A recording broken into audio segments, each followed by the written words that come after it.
Hi, Aradhya. Aradhya?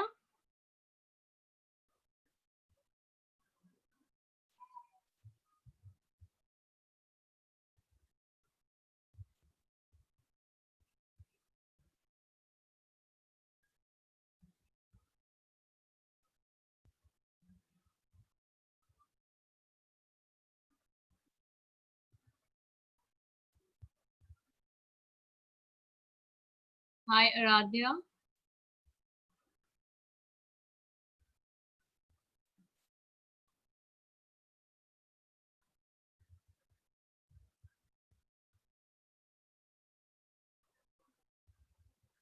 Hi, Aradhya.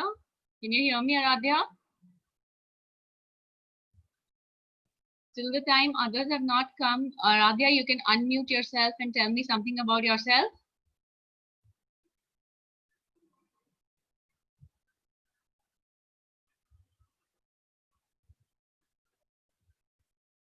Aradhya?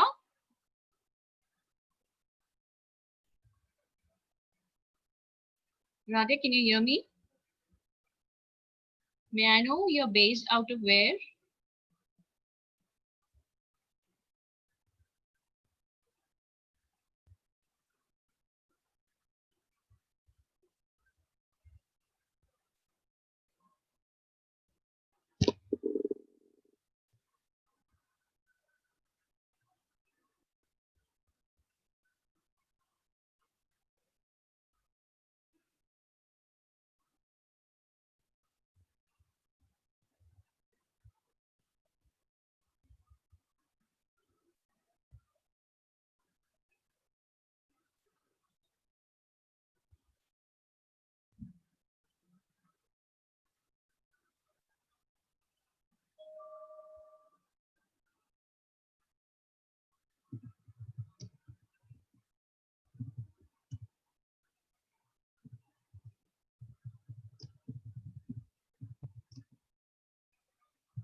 Hi, Namita.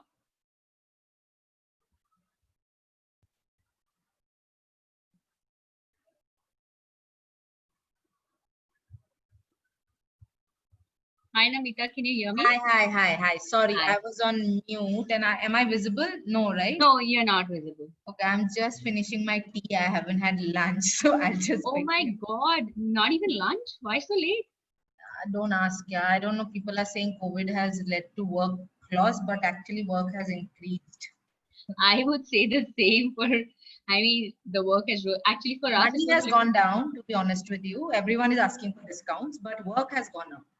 I agree. Our work, I mean, for us, it was a huge shift. We have completely shifted from our classroom model to online. Oh, do you teach So, also? yeah, I teach law. Huh, I teach law.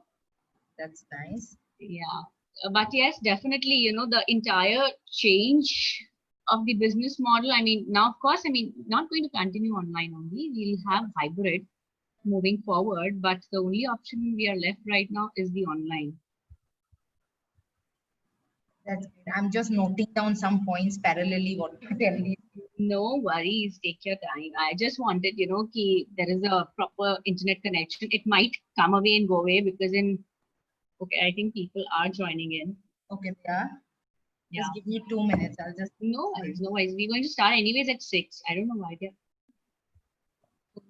It's great to meet you, Neha. Sorry, Priyanka. Yeah, I was Same just here. telling Neha that I don't make a fool out of myself. Not at all, yeah, not at all. Because I like I'm not a with talking to clients is different, but talking to kids is it's a I different experience. Same here. I mean, for me also, I was like so worried, and I was telling Neha, I've never done like I've never been a moderator. And I've never been a orator nearly. Also, I've always had a stage fright. Just telling her that, oh my God, the entire thing. Like I was just thinking, was just playing on my mind from yesterday. How it would go. Hope the questions are good. Hope children gain something out of it. I know. With me, the main thing, because we have to interact with first years, no, in my team. Ah, yeah. So that is the only practice that I've had of speaking to these kids. But these days, they are different. I think so a bit But than what we were. yeah, I know. But what Jen, out of curiosity, what do you think? What's your take on how children are these days in turning? Our times were very different. We were very scared, and They are entitled now. yeah, They are entitled, and which is a good thing. I don't say it's a bad thing. They are entitled. They know what they want. They are not afraid to tell people that what they don't like. I'll tell you today's example. mm-hmm. A senior partner sent a work to me, which I'm honestly not interested in. Mm-hmm. I'm more of a corporate person. He Correct. wants to use me in a special course of so kind of law. Say coal. It's about coal mining. I've never done coal mining laws. It's very technical. Yeah. Okay, so now there are mathematical formulas, this, that, I don't know. But sometimes you can't, like I can't say no to boss. That has been my downside forever. But these days, kids, they come and tell me, Namita, I don't like doing this. I do not. And then what do you say to that? If somebody says that you're not interested, it's a valid concern. It's a valid concern, but probably the entire generation. Even I had this problem. I could not, I can't say no. Like how can for us it's like how can we say no to our तो seniors? नौकरी दिया है ऊपर से exactly my point. And today, these days, you have to deal with kids so carefully because you have to deal with them so carefully. Like you can't let them resign. They know their options. I didn't know my options till I was like A5, like which is like a senior associate. That I didn't know that you can go to another law firm. You get to know. But these days, they know everything. Very smart. I mean, with so much exposure they have, Namita. Look at them. We did not have coaching at during our times. At least not I never had. I never went for a coaching. Yeah. Oh my. Okay, the students are joining in. Probably they can hear us. Oh, okay.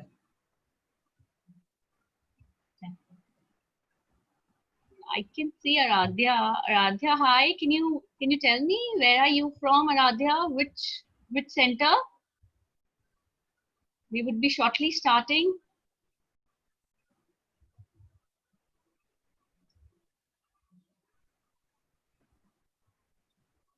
Hi, Aradhya. I can see you unmuting yourself. I can't hear you. Some problem with the mic? No issues. You can type in.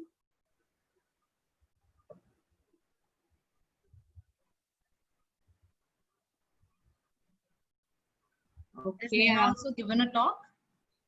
No, I wanted her also, but because she's in Bokaro, so she told me there are a lot of issues there. Oh, okay, yeah. The online issue, I mean, a lot of issues with the connection. Though when she was here physically, I had definitely made her speak with my, kids. That's damn. Where in Rajasthan are you from? I'm from Bikaner. Have you heard? Yeah. I was in Jodhpur for 5 years. Oh yeah, actually, my sister was also there. Really? My sister, yeah, but not from NL. Like she was not doing the traditional 5-year degree. So around that time, I don't know whether the degree MBL. is. She must have done MBL, na? Yes, correct. What's her name? Parinita Jhawar. I don't know her because I don't know which years. I passed out in 2009. Na? It's a different lifetime. Yeah, I agree. I think I passed out in 2008. Okay. Oh yeah, you guys are 1 year. Neha is 1 year senior. Yeah, To me, yeah. yeah, yeah. ILS, no, or Simbi? Cindy. Oh, okay. Me and Nia both from Cindy. Mm.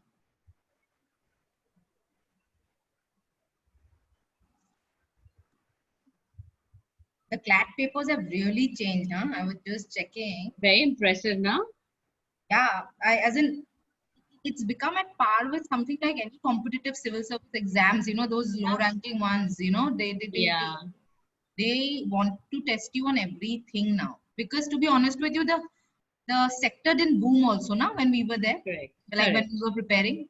No, no, not at all. I mean, though, people said that it will, maybe, 5, 6 years down the line, which did actually, Yeah, yeah. that was the thought when I took law because my father told me that actually, it was my father's idea, honestly. It was not even my idea.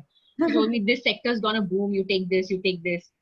And I said, okay, fine, if you say so. I mean, I Yeah, was I was pretty clueless. very curious, trust me. I want to tell these kids actually that it's okay. Like, if you feel confused, it's fine. But it's that you have to Yeah, do something. You have to do something about yes. your confusion. That's so that you don't land up in a bad place. That's all. Exactly. We were confused, but we still, we tried doing something, Huh.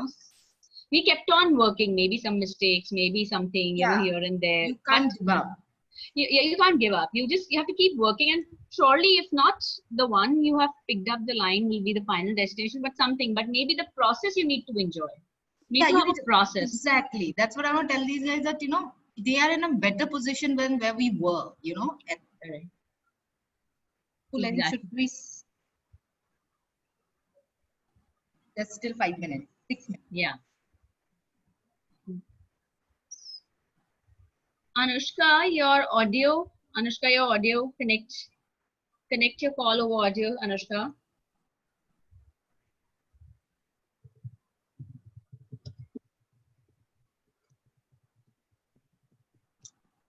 Connect your call.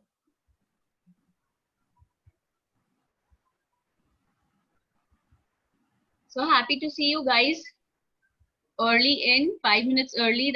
Hi Anandi.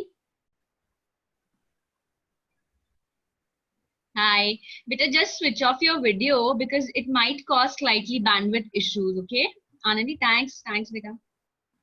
Anandi, can you message Anushka that she is not connected over call or probably she's having trouble connecting?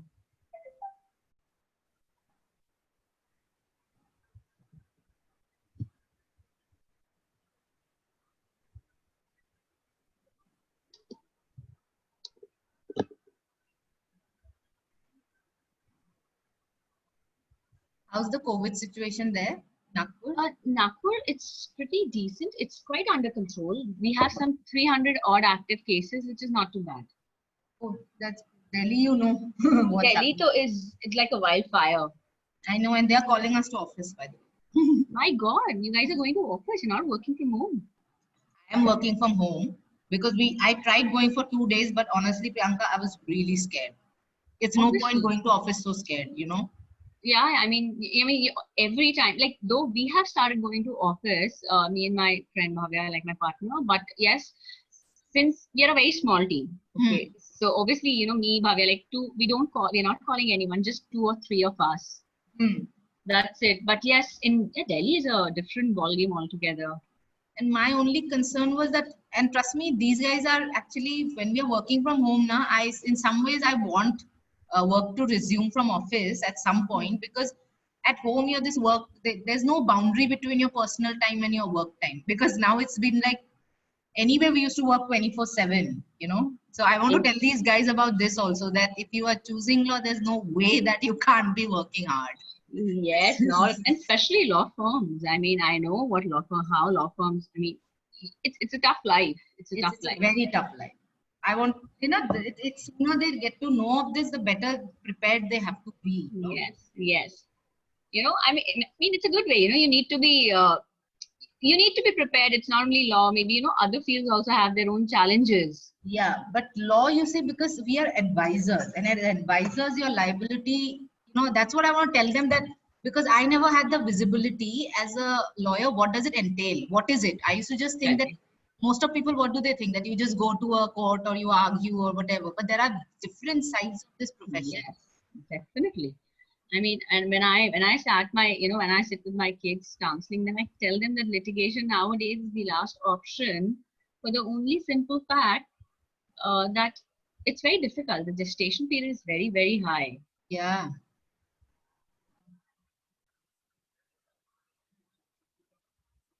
So we have people have started to join in. I think we'll just wait for 5 more minutes, Namita. Let, Yes, sure. I'll just switch on the video also. yeah, Let me know if I'm audible yeah, you're audible. and visible also. You're visible also.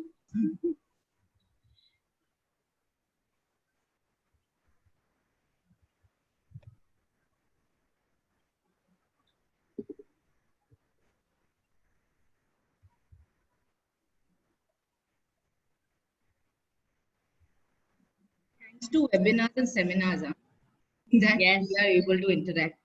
yes, yes, completely.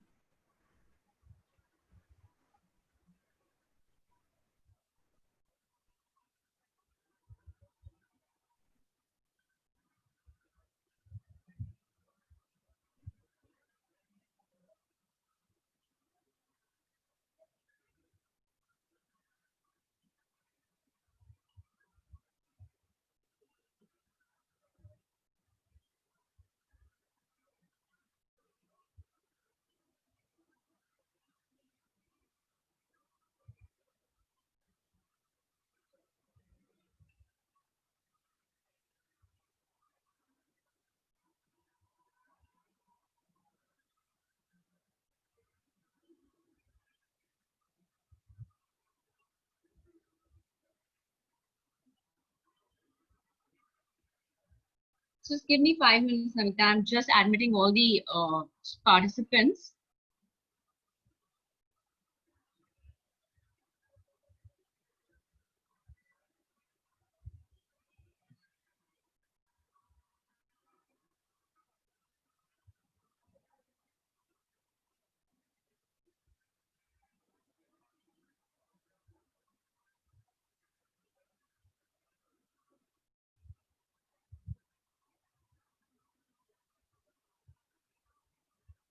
Good evening, Rashi. Good evening, Ravneet.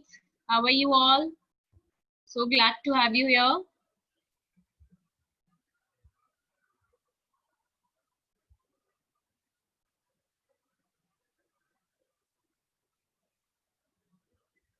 Good evening, Khushi. How are you? Good to have you here.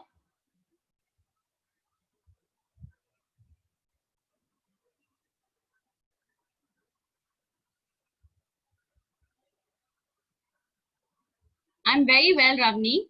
Thank you for asking. Good evening, Jasleen.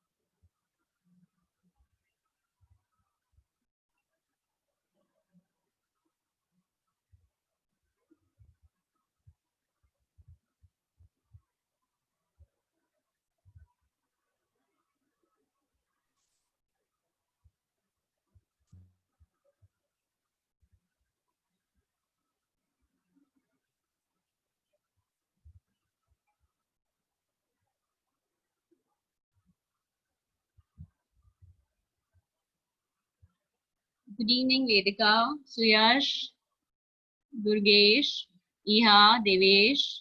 Hello. Hi, Ravi. Good to have you all here. Very happy to see you all. Good evening, Shireen.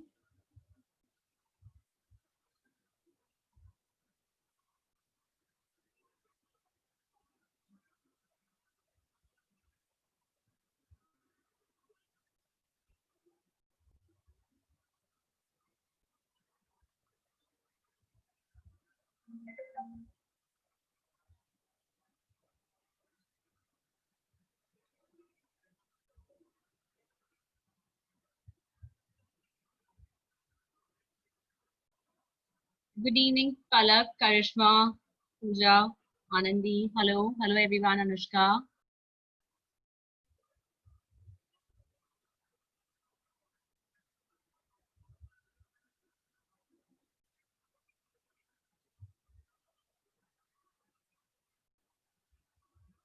Um,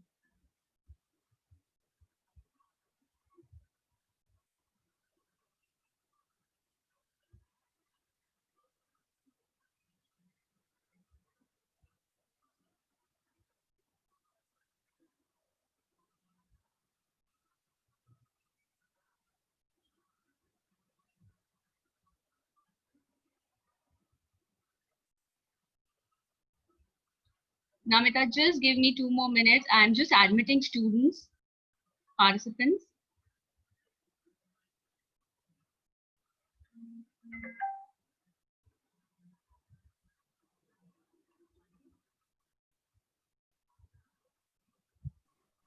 No worries. Sorry, I think I was speaking on mute.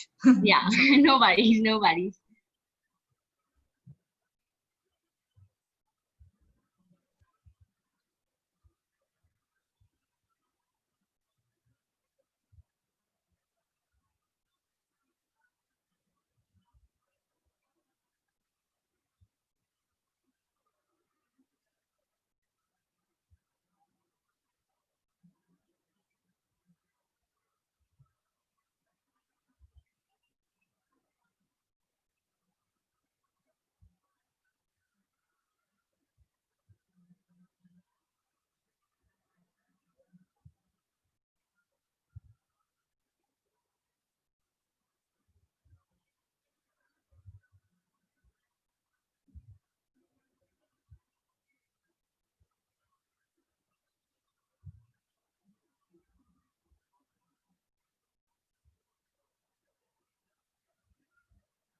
Good evening, Manisha, Akshita, Anmol, Jayant.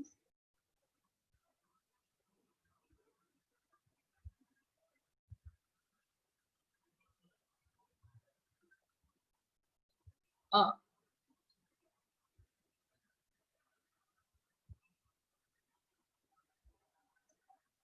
I think we can start the session, Namita. Sure, sure, Yeah, sure. yeah. So let me please have the privilege of introducing our guest speaker. So it's a pleasure to welcome you all to this guest talk in which we have with us young and vivacious Namita. It's always an honor to have someone to talk to us who is truly multifaceted personality. A lawyer par excellence, she has seen the world, the legal world, up close and is a perfect embodiment of a sharp legal mind, having a rich experience in the corporate arena. Starting from scratch and working inch by inch up the ladder, she has seen it all. Looks can surely be deceptive, as Namita, who at first glance looks like she's still in college, but let me tell you, friends, in fact, she has 11 years of rich experience in advising clients across many practice areas, like including acquisitions, private equity, investments, corporate financing, general corporate advisory, insolvency, and bankruptcy. She has worked with the prestigious AZB and Partners and the evergreen Shardul, Amarchand Mangaldas and Company for a few years before she finally joined in as a partner with Link Legal India Law Services, where she is now a partner in the corporate and commercial practices.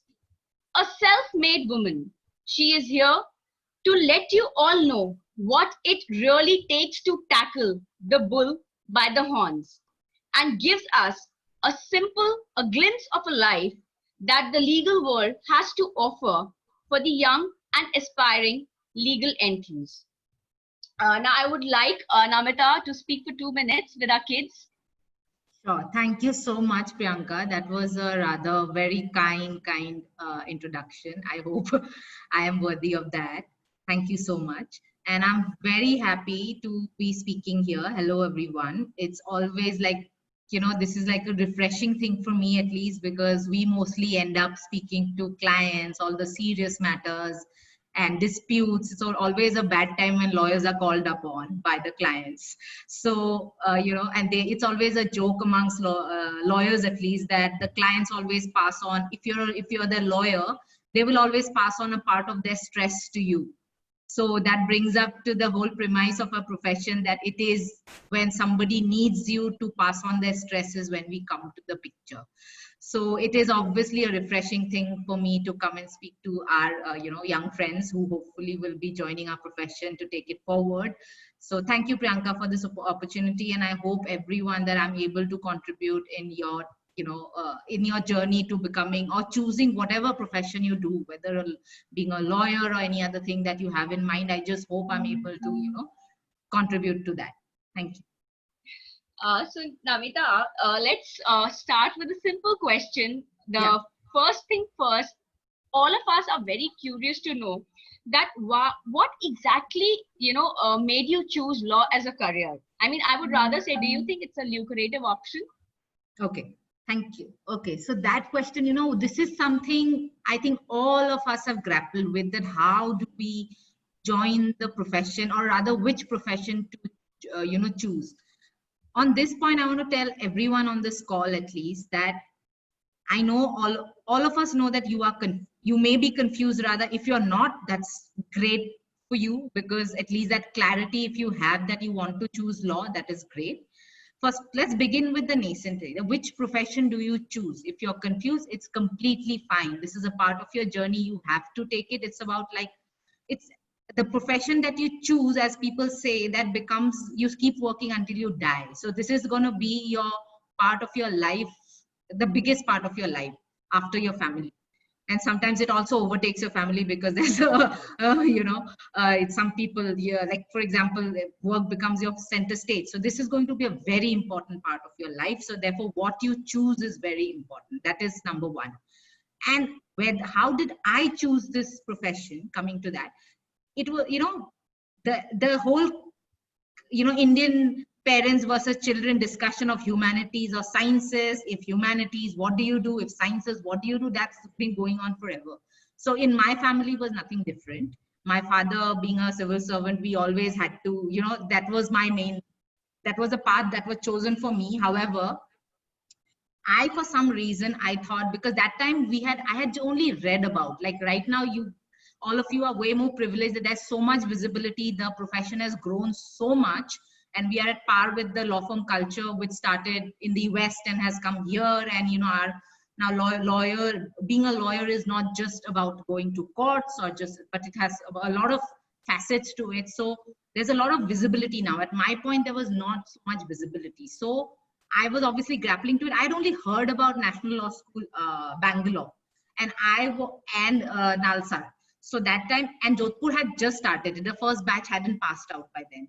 And so the whole point, I had kept my thing that so I had two options. I'll give you the most practical examples. The one is, my father was like, either you're becoming a civil servant, or you choose something where the profession has to assure you a career path, which is, finite.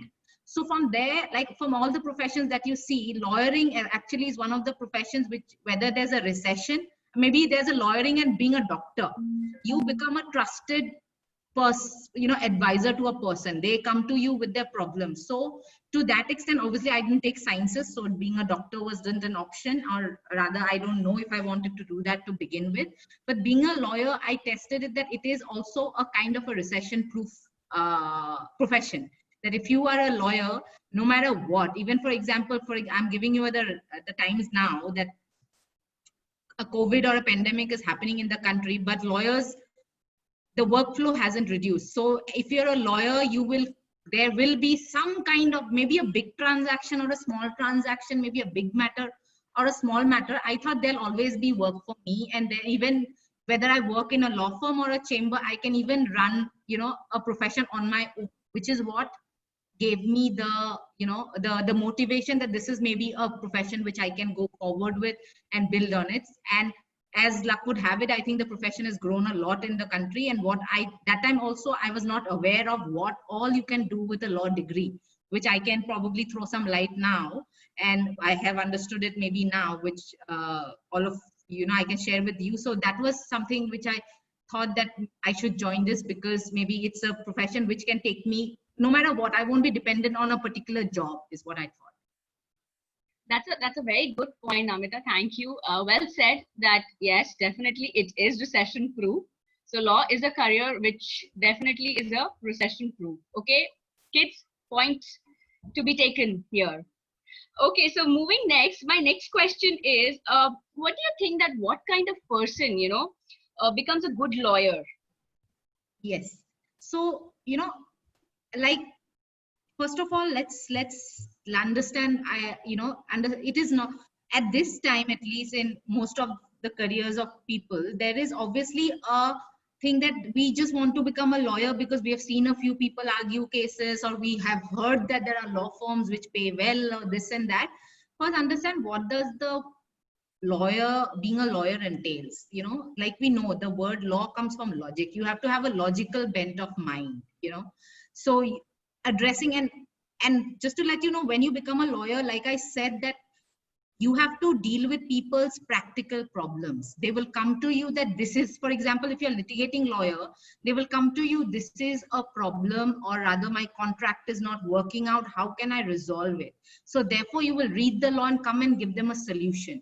If you're a corporate lawyer, they'll come to you that we are having this issue, or rather I want to get an investment from a investor. How can I get it best that it protects my interest and my investor's interest? So on and so forth. So to begin with, if you want to choose law, please remember you have to have a logical bent of mind. There's no formula. This is not a scientific profession. So you cannot work with a formula of relativity, or rather something that a physicist will work with, So you have to, it's a very practical and point by point oriented, profession. So you cannot discount the fact that you need to have a logical bent of mind. That is to begin with. Secondly is that I can't emphasize, this is a tough profession. Let me just bring it out upfront that this is not a profession that where you must have heard that there are work-life balance issues in law firms. People are burning out, they are leaving out. Because why? Not because people are abusive in a law firm. That's, there are good people, bad people in every profession. However, the main thing is that it's a very demanding, we are a service provider. At the end of the day, we are advisors and service provider. So when you are a service provider, people will come and pay you and they'll ask you for a service. You have to give them it. You have to give it to them like they want it, right? So therefore, there'll be a lot of pressure, and law as a subject keeps evolving. So I cannot emphasize more on the fact that you have to read up. You have to be an absolute, in some ways, if I may say so, you have to be a nerd. You have to keep reading. For example, when I started law, we had Companies Act 1956. By the time I became a senior associate, there was 2013 Companies Act, which I'm still learning, So you can never say that I have learned the law, because the law keeps changing. So you have to be a learner. You have to be a reader. You have to be a learner. And you also have to, and then being a lawyer, you please remember, you have to interact with people. It's a very, very interpersonal skill development career. If you think that I will only sit in one place and do my work and do my, I'll send the work to the client and I'm giving him good technical advice, am I a good lawyer? Answer to that can be no also. Because it's a lot about how you deal with the client. When a client comes to you asking, for example, when you go to a doctor, do you like a snooty doctor? Do you like a doctor who doesn't, speak to you properly, or rather, or who has, is not answering only to pointed question? You go to him for a help as an advisor. You are consulting him on your personal issues. So like for lawyers, it's the same thing. When a person comes to you, you have to have I cannot emphasize on this more, that your interpersonal skills need to be at top. You have to be a great people's person. Fourthly, you have to be a great team player. Understand that the kind of work that we do, it's practically inhuman for one person to do that work. We often have a chain. There's a partner, there are senior partners, then there are junior partners, then there are principal associate, senior associate, associates, paralegal, so on and so forth. So you have to, and one cannot function without the other. So you have to be a people's person. And last but not the least, you again, I come back to the main point that ultimately it's your advice that people are banking on. Imagine if you tell them that no, you don't do this merger this way, but you do it this other way. He is taking his business call basis your advice because he trusts you. So the advice that you give him has to be very strong. And how will your advice be strong? Your advice will only be strong if you read the law. Because we are exactly like a doctor has to read his medicine books. We have to read the law, and the law keeps changing. So please don't think that once I join a Amarchand or an AZB, my life finishes it there. No, it begins there, because you will have to, that's when everything, discount whatever you have learned in college. Your college is what you will shape you as your personality, but ultimately your profession gets shaped when you join a law firm. So remember that you have to, it's your technical advice which is gonna take you places, and that will only and only come if you keep yourself updated with everything. And remember, there's a law for everything. Even the newspaper that you read is based on the the media guidelines. They cannot just come out and publish anything. So remember, everything that is happening has a law behind it. So that brings us to the array of law that we can choose from, and also that reminds us that we have to keep ourselves updated with the law. So therefore, if you have to be a lawyer, there are soft skills and there are technical skills. The technical skill is which is most important for you. Soft skills will come as you start interacting. Right now, you do not need to focus so much on your soft skills, but right now the main focus that anybody should, or rather from this session that anybody should take away, is that there is no discounting for a good, well-read lawyer. Great. Thanks, Namita. Great. So children, the basic thing is that you need to be a good problem solver, okay, and be a learner all your life, because that is what law is about. You have to keep learning. As Namita said, that everything you do, everything you see has a law behind it. So good news is we have a wide, huge scope, huge scope, since we have chosen our career as lawyers. So thanks, Namita, bringing that to us. So the next question which we have is, Namita, for you, that which legal branch, okay, you think has the best scope in these times? What do you think that which one is, is picking up? Like, what is the trend right now? Right now? Okay, yeah. So this, I would answer this question in a different way. Okay. So, law, we have to understand in this, I'll come to what is prevalent these days, okay? But however, looking at the branches of law, what do we know? The broad branches are corporate and litigation, okay?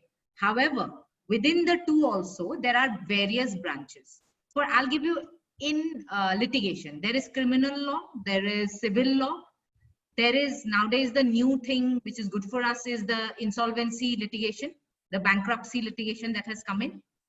Then there is your IPR related litigation. Then there is your electricity laws related litigation. There's litigation for everything. And then there is corporate. And basically one leads to the other. You have to understand that only when a contract goes haywire will the litigation come into place, right? So we cannot look at it in silos. It is somehow interconnected. However, if your question is what field does one choose? Okay, so on that I will and what is prevalent these days? These days, for example, in COVID times, the majority that is coming on are disputes. Disputes not just in litigation, but also contractual corporate lawyer relating disputes. Okay.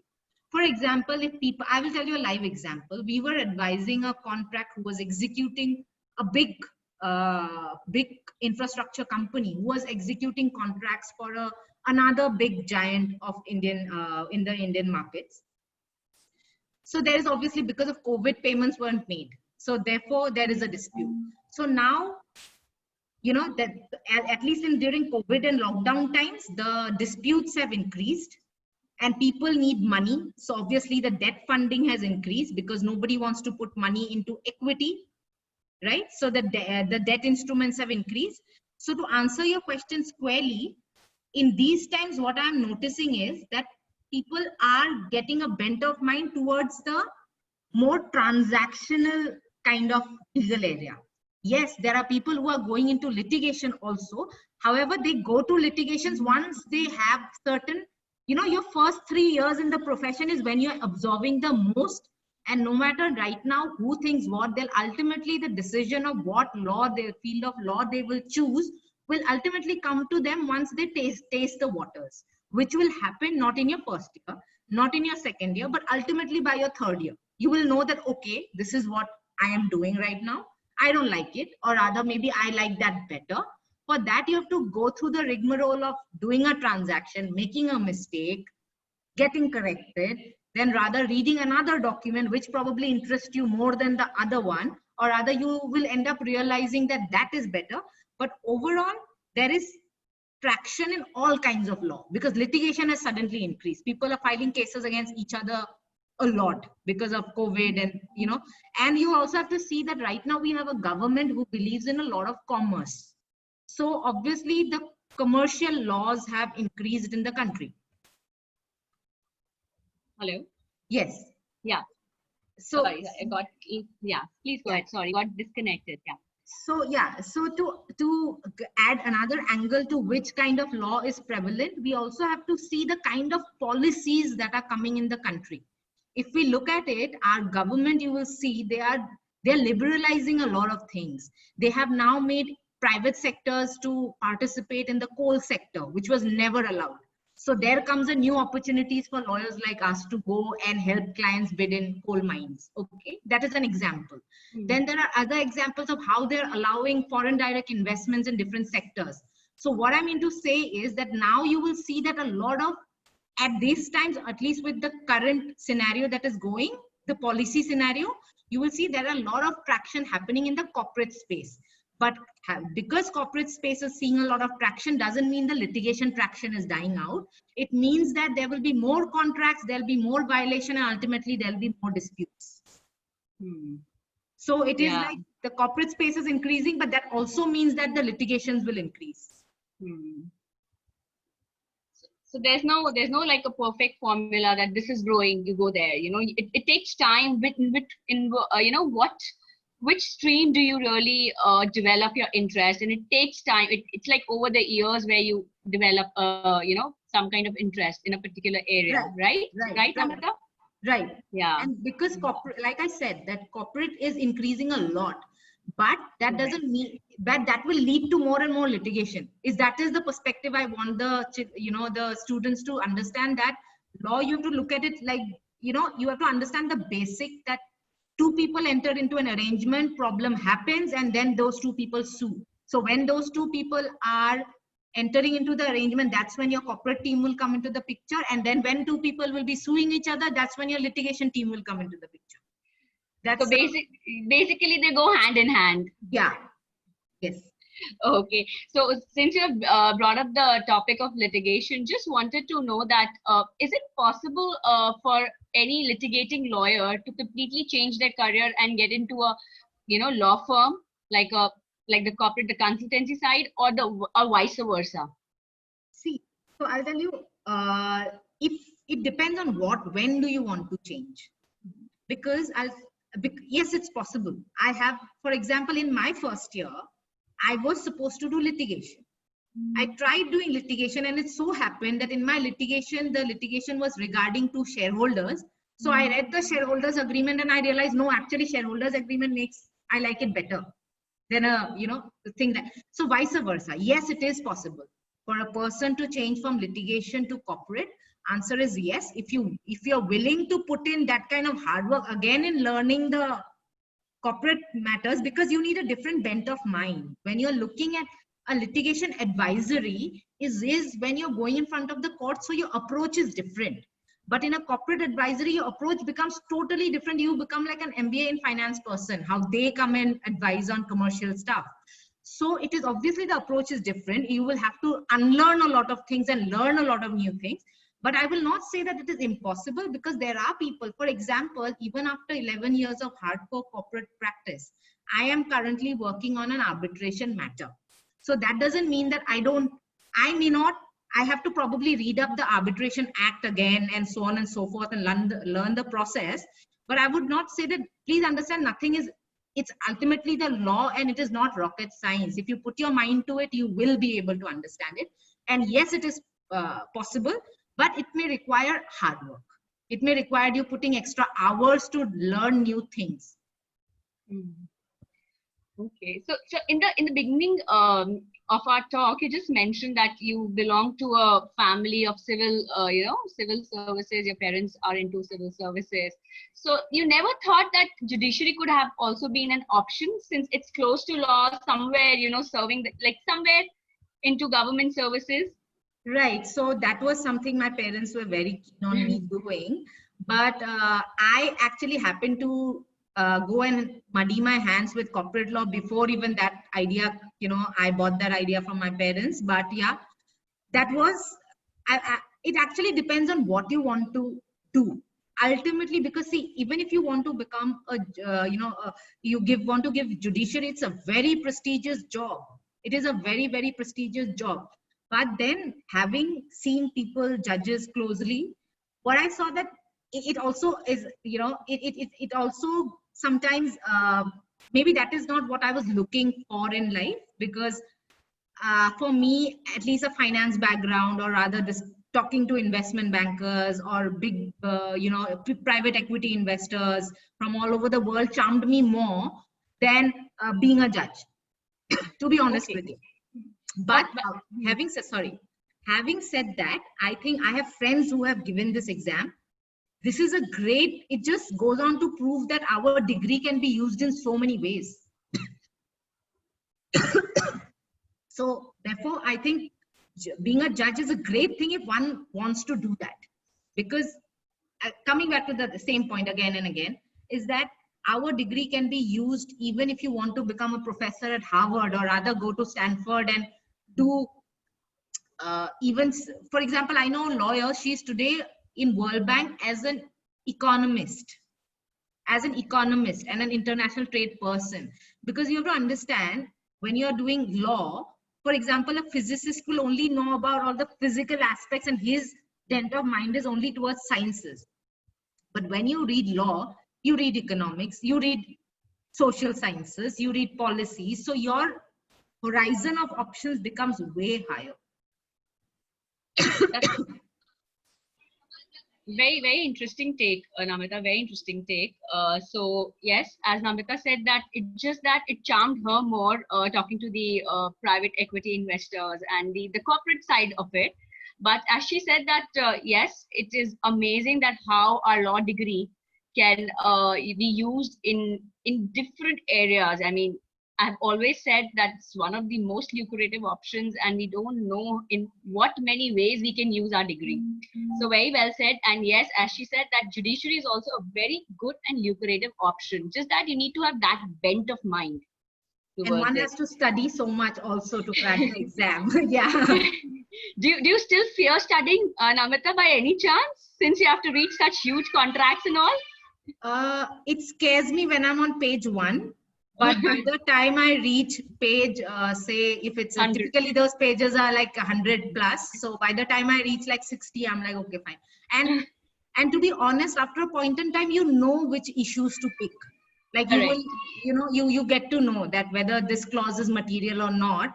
But then ultimately in a contract, even your final termination clause is the most important clause. So what I mean to say is that you cannot pick and choose everything, but as you grow up in the profession, experience does come in. But I think being a lawyer, you cannot discount. I still have to read those papers cover to cover when I'm going in front of a client. So what I want to tell my young friends is that please understand, if you're coming to be a lawyer, reading is something you'll never be able to get rid of. You have to read. So sooner you make peace with that, the greater lawyer you'll become. Very well, correct. I mean, we keep saying that need to be a voracious reader, Right. Another point, just wanted to know that how about becoming an academician? I mean, higher studies. How can you use our degree in? You just mentioned that few of your friends are there, you know, who are Yeah, professors in yeah, Harvard. yeah. So how? I mean, what's the path? What's the road, and how beneficial it is? Okay. Now, to begin with, again, coming back to the main point, it's again what you want to do. And please, I don't mean to confuse any of our students. Please remember that what you want to do, you will not, right now, it is only relevant for you. Please understand, take small steps at a time. Right now, it is relevant for you to just know that you want to do law and you want to crack an exam. If you overwhelm yourself with too many questions, you will lose focus. So have the benefit of mentors like Priyanka. And please understand that right now you only have to know that law. You have to narrow down slowly, slowly, slowly. You have to narrow down your scope. Right now, from out of all the profession, you have to do law. This is your main focus for the next 2-3 years, 5 years. Then comes what kind of law. So right now, whatever we are speaking, please remember, it is only to give you a flavor of what comes once you graduate out of law. Okay. So as an academician, I'll tell you, my friend, she is right now a PhD scholar with a university with Brussels, and she is also a teaching assistant. So I'll tell you from her journey. So being an academician is, first of all, you have to have that bent of mind that you want to teach, or rather you have an academic bent of mind means you like reading all the more than a regular lawyer also, and you want to read about a particular subject. So first of all, you have to be, as we say it colloquially, a nerd. Then it will help you understand that, read, etc. Now secondly, how beneficial, it's a very, very dignified job. First of all, it's a very dignified job, and the best thing which all my academician friends tell me, which they have and I don't have, is the work life balance. So they teach for like 3 hours or 4 hours in a day, and then the rest of it they work on developing themselves, which is they pursue their PhD, so on and so forth. And remember one thing, academicians only don't mean that you are teaching people. You are hired as consultants by big organizations, by organizations like World Bank, by organizations in India like FICCI, by the Ministry of Corporate Affairs, because then you become an, remember, academician is that you have the maximum knowledge in that subject, and you are ready to, you are in a position to give that knowledge to others. And don't, I would urge everyone not to have a macro take on academician, because academician doesn't just mean that you're teaching people. It means you have a great take and great in-depth knowledge about a subject, so much so that you are well positioned to teach someone. And then your options are all the more. You can either sit with your degree and just teach people, or you can also become a consultant. You can also become an expert panelist. Law firms call academician to speak on topics, so you can teach in an interview, you can write your own book. My sister is an academician, she's a professor in a college, and I can tell you that apart from taking her classes, she's a PhD scholar and she is writing a book. So what I mean to say is, even as a lawyer, as an academician, if you look at some of the prestigious people who have taught in Harvard, if you read about them, you will see ultimately they become advisors to senators. So what I mean to say is that the sky's the limit. If you want to take it up, seriously, then there's nothing that should hold you back, or there's no, in fact, I see that as a great profession in itself, because then you have zero liability because you are a scholar. Like, for example, if I as a lawyer give an advice, my client can come back and hold me accountable to say that you told me this and I did this. But as an academician, you're a scholar, you can just advise people. That's a great profession. You have great work-life balance. The money is good. Just that to become an academician, it takes you more time than to become a A0 of a law firm. You will graduate, you will get the job. So long as you have that conviction, you want to pursue, you have taken up an LLM, that law subject interests you more, you want to write a book. It's a great, I would maybe, someday I would love to do that, if there's time that permits me, So I think it's a great, again, coming back to the point, this is another avenue one can explore with a law degree. It's brilliant. Nice, Namita, for giving us a different perspective as an academician, that you can also be a consultant and you can also be a panelist. So that's a new thing. I mean, a good point which we learned here today. So great. So one small point which I wanted to ask is that what do you think, what is the right time to prepare Yes. for law? Like, especially when we have class 10 students here. They just passed class 10th rather. Right. So the good news and bad news for the kids today is that there's a lot of competition. Law is no longer the profession that it used to be during Priyanka and my times when, we didn't know too much what to expect out of the profession. At least Priyanka, you would agree with me when I say that we didn't have the benefit of people who were already in the profession. We just knew there is one law school in India, which is in Bangalore, and then they get good jobs. That's all we knew. But I think all of you are very well placed in that sense. So to give you my 2 bits on that is that I think the profession, as I say, it has evolved. So has the way to get into the profession. It is very, very, very competitive now, which means and I have had a chance to look it through some of your question papers, and I would say that it is not simple. It's very analytical. So I think if you want to crack, well, now again it comes back. I am sure all of you want to get through one of the top 4 law schools, right? That is your aim, if I understand correctly. And then that means the competition is equally high for that, to get into those top 4, top 5 law schools, which means that you have to be above average. In fact, you have to be among the, if you take a ratio, your preparation percentile has to be top notch. For that, I think and if you look at the questions, it's not syllabus related, it's more analytical, it'll test you on your general knowledge, your everyday, what is happening in the country. You just can't say that I will just read a tort law book and go there and give the exam.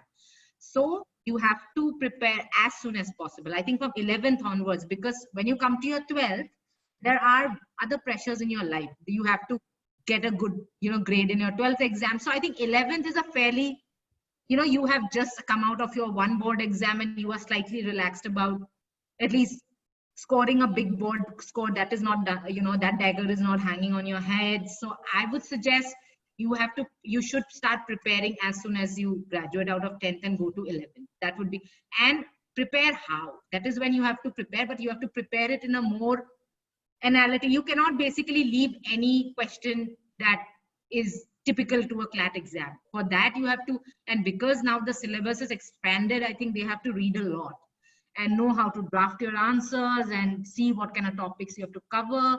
So it's a long way to cracking a good exam for 5 years. So I don't mean to scare anybody, but the sooner you do it, the better it is. I think 11th is a great time to start. Thanks, Amita. Yes, we have, so like most of our students, they do start from 11th, but still you can pass this to your friends that 11th is the time where you should be, starting your studies, since the world is becoming very, very competitive. Thank you, Namita, for your great insights. Right. And now I would like to, students, anybody who would like to ask questions? Hope I'm audible.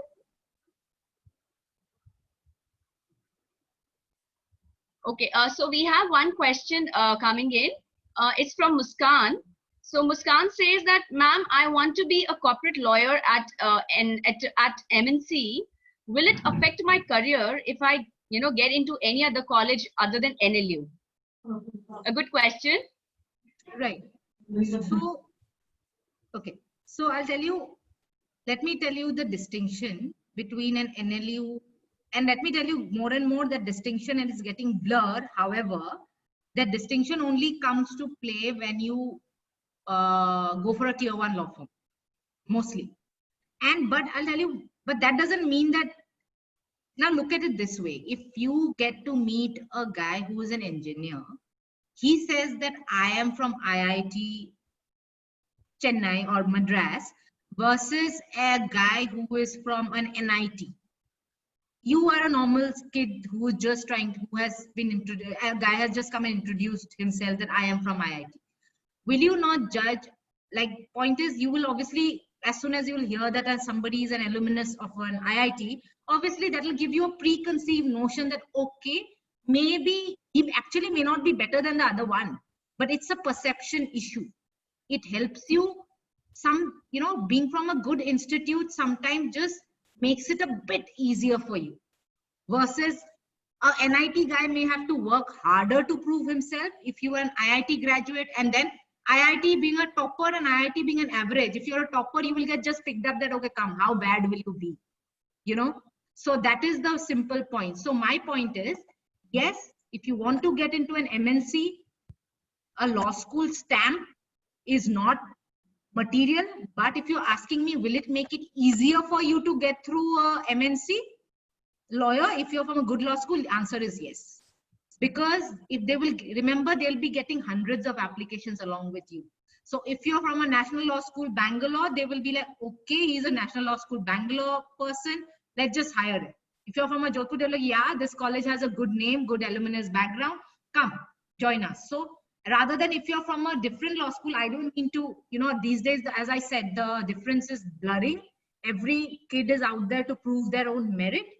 But sometimes a good institution is like a stamp. For example, why do we say that, oh, yes, I've worked in Amar Chandra, I've worked in AZB, not like other law firms are not good, but just that it's a branding. And with the branding, you can go a step further than your peers.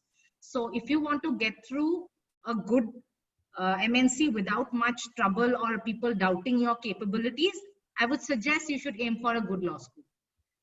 Great, great. We have many coming in now. So I'll just quickly, there's another question from Pratham. He's asking, ma'am, is it possible to join army after doing BA LLB? I mean, does army has any scope of law? Yeah, they're JAG, no? If I'm not wrong, they're JAG. Yeah. So you can join JAG if you're interested. JAG is you will get your army life and the whole, everything that goes for an army. But again, you will be dealing with army laws. So yes, JAG is a services. You can go for it. Yeah, very, very lucrative, Pratham. It's lucrative. Then we have another question, student asking that, ma'am, I want to be a criminal lawyer and wanted to know the good placement areas. Placement as in areas, as in the chambers which are good? Or yeah, the chambers. Okay. The chambers. Okay. So criminal law, first of all, if you want to do, it's I think one of the most interesting. I mean, that is because sometimes all laws at times you can get sleepy or boring, but with criminal law is one of the most, it's very case specific, which are mostly more often than not interesting. So that's a great choice. I'll tell you a couple of criminal lawyers who are good. It depends on which state you want to practice. I can tell you about how in Delhi. In Delhi, you can go for and again, chamber practice is, you have to look at whether a lawyer is already a Supreme Court lawyer, how established he is, or is he an upcoming lawyer, so on and so forth. So amongst the big names, we have the upcoming names which are good.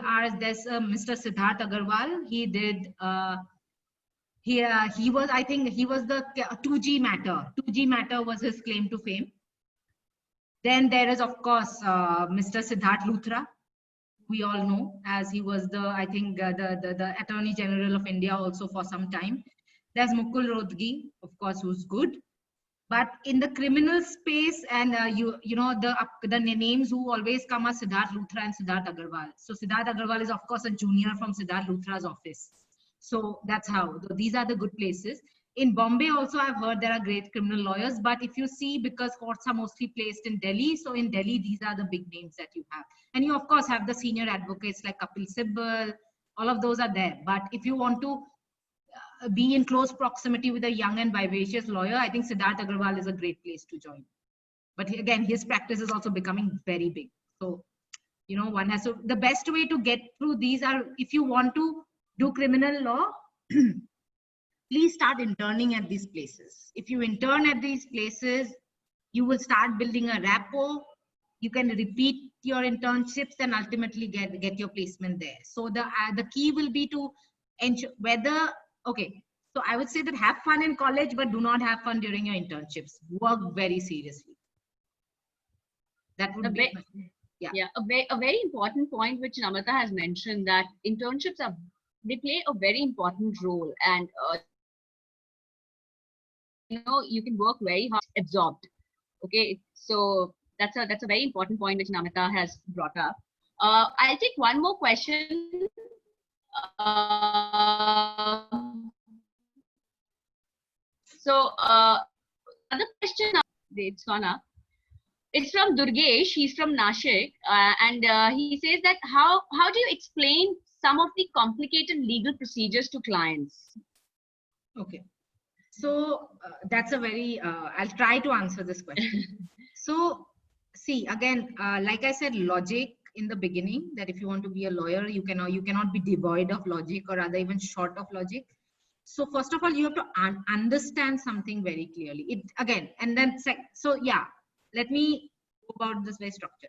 First of all, you have to be a logical person, and you have to understand that thing, not reading a textbook where you don't understand. You have to go behind it, make a structure in your head, be very clear about what the problem is. First of all, understand their problem. What is it? Once you understand the problem, will you be able to pick out the law which you can use to help them solving the problem? Once you pick up that law, you will have to understand that law very clearly, so that in your head, no matter, and come on, no matter how difficult a question is, it can always be broken down. Even when you guys are preparing for your exam, when a question you are reading, if you try to apply it in a practical manner and break it down into points and then try to understand it, you'll retain it better.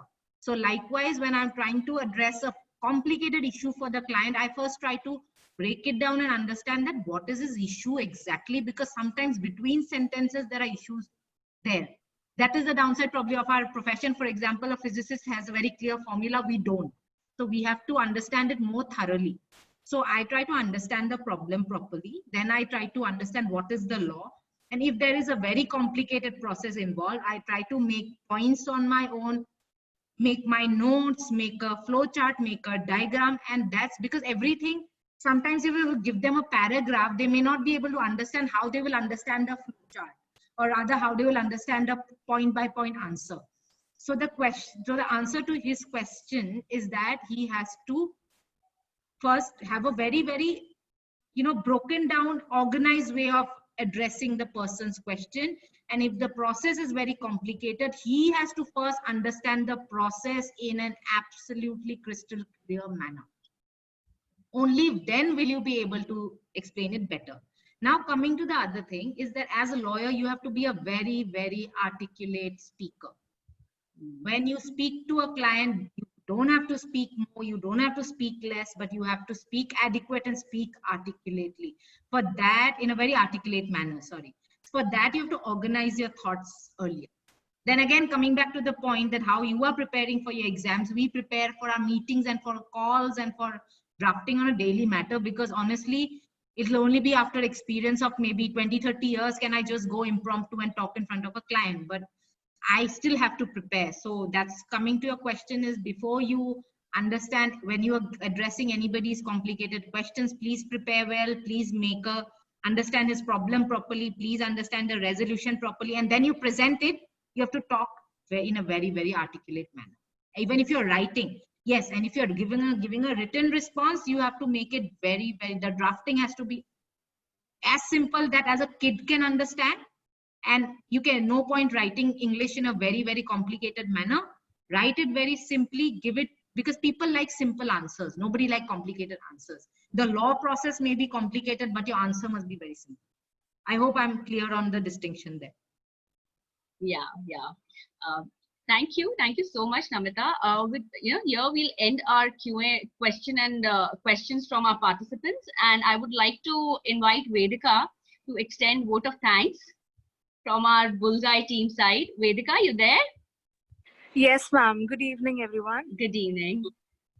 I, Vedika Tiwari, on behalf of Team Bullseye, would like to thank Namita Das for taking out time, that too on a Sunday evening, and enlightening us on the nitty-gritties of the legal world. It was an honor to have such an accomplished, young and dynamic lawyer, ma'am. You shared your invaluable experience with us. Ma'am, your words are truly inspirational, and I would aspire us to follow our dreams. Thank you so very much, ma'am, for your time you have spent with us. Thank you. It was lovely. Thank you. I hope I hope everybody could follow me. And just one tip before I go is that, guys, there is no way to not work hard in this profession. Let's get the basics right. Please prepare for your exams very well. And you have a phenomenal mentor in Priyanka. So I'm sure she will guide you very well. So I hope there's no cutting slack on the hard work bit, huh? Then let's just get the basic right here. Thank you so Thank much. you so much, Namita, Thank for you. taking time out. Thank Thank you. Thank you. you. Really, thank you. Thank you so much. Bye. All Take the care. best, guys. All the best. Thank you. Take care. Bye. Bye.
You're welcome, Pratiksha, Bhavika. I hope everybody had a very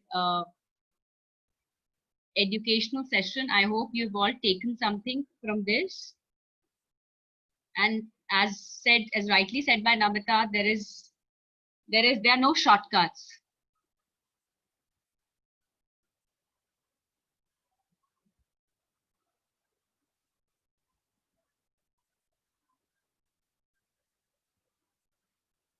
And I'm sorry I could not take all the questions because of the paucity of time. But yes, I'm happy to forward your questions to Namita. Yes, Jayant, correct.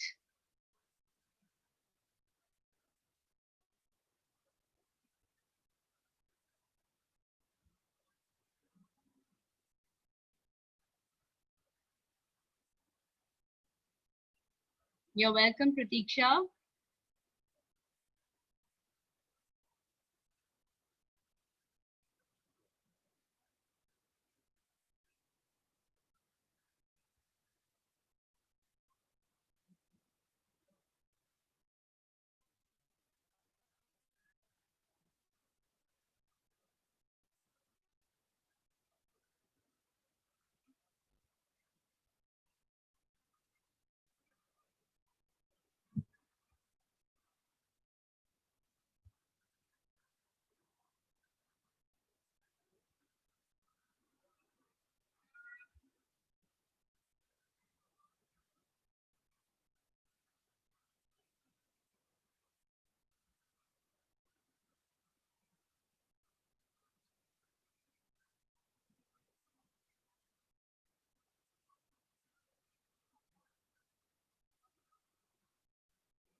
Jayant, you can become an advocate. It's called JAG. That's Judge Advocate General. For that, you have to complete your LLB, and after that, you have to give SSB exams. Okay.